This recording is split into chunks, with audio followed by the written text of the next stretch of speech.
We are going to begin chapter 33 with thinking about our different models of light. And the reason we're going to do that is because this chapter focuses on the wave model of light.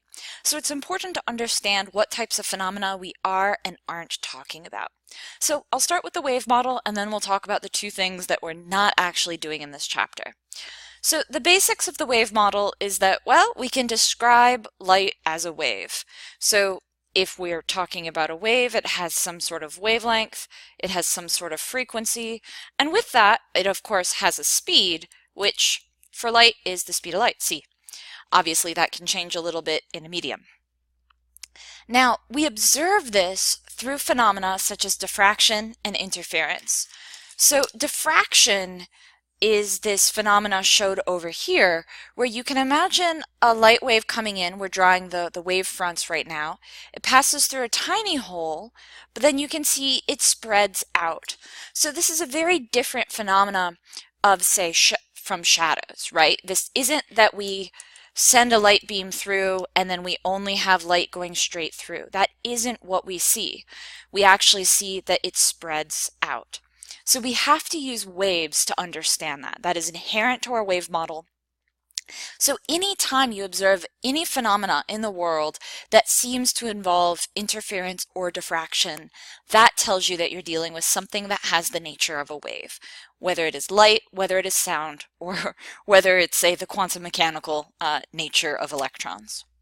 So when we go to talk about the wave model, some of the times we're going to talk about it if we're talking about lasers. Lasers have a well-defined wavelength and are coherent. So usually we talk about the wave model of light if we're talking about lasers.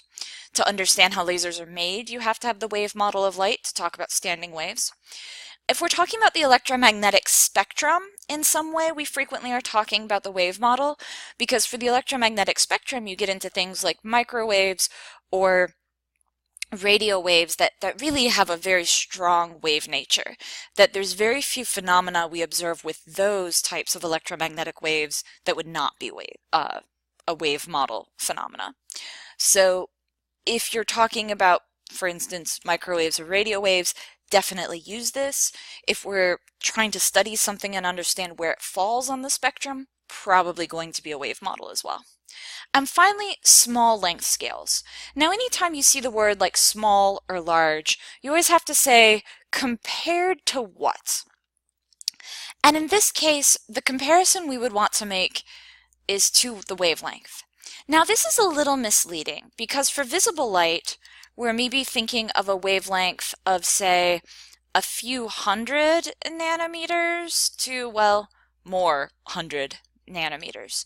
But that isn't to say that we can only think about the wave model of light if we're thinking about nanometer scale. We also are going to need to think about the wave model of light if we're talking about, say, 1 millimeter or less. If we're talking about microns, we definitely need the wave model. So remember that this is basically 0.4 to 0.7 microns. We don't normally talk about it that way, but anything on a micron scale or getting to be a millimeter scale, we probably need to think about this. Now, there will be plenty of times that we're talking about distances over 1 meter. So the length scale that we're really thinking about is, for instance, the size of this hole here. So this distance could easily be 1 or 2 meters. That's fine. But if we're talking about light passing through a hole around an object where that object is pretty small, not necessarily smaller than the wavelength, but again close to it on the scale of maybe microns or a millimeter or less, then we need the wave model. So again, that's really the bulk of the content for this chapter, so we'll spend a lot more time on it this week.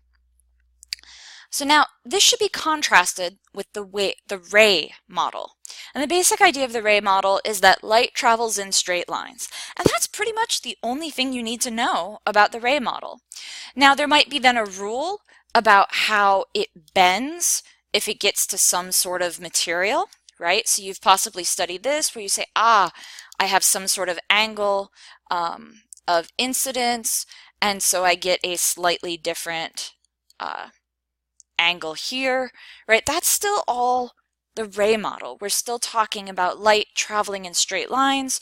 Maybe we look at different reflections. We look at this sort of angle where it comes in and bends a little bit, but we're never talking about wavelength. We're never talking about frequency here. We never talk about interference. So we use this for lenses. We can also use this for shadows. Something like color mixing, we don't really need to talk about light in great detail to do that, so you can kind of use the ray model to talk about color mixing as well. Then we're not really going to go into this. There's actually a separate chapter that talks about the ray model, and we're just going to get to the end of the semester before we have time to get to this. So we're not covering this in lecture, but you have seen it in lab. So thinking about lenses, for instance, uses the ray model. You've encountered this. This is very different than the wave model. And this typically works for really big things. We're thinking about large phenomena. Now obviously lenses can be pretty small, but if you tried to make your lens, say, a couple of microns wide or a millimeter wide, you'll actually run into problems because at that point you need to think about the wave nature. So ray model, we're just thinking about straight lines and a little bit about how they bend. So there's a third model, and that's the photon model. Now the photon model is a little bit weird because it's kind of in between. And fundamentally, this is about the quantum mechanical properties of light. And we would talk about light as really being a wave packet. And this might not make any sense to you. It's an idea that comes from quantum mechanics. So it's kind of a wave, but it's not a wave that continues out everywhere in space. And that makes it kind of different from the waves we've been talking about, is that it's kind of this localized wave, which otherwise would be an oxymoron. Now, when you would need this is if you want to think about the atomic interactions with light. So in this chapter, we might be talking about wavelengths produced by hydrogen or by sodium. To understand why sodium produces that specific wavelength, you would actually need some quantum mechanics, and we would think about the photon nature of light. This is not something we will cover in intro physics whatsoever, but we do talk about it in modern physics. So if you're more interested in this, you have to keep taking physics classes.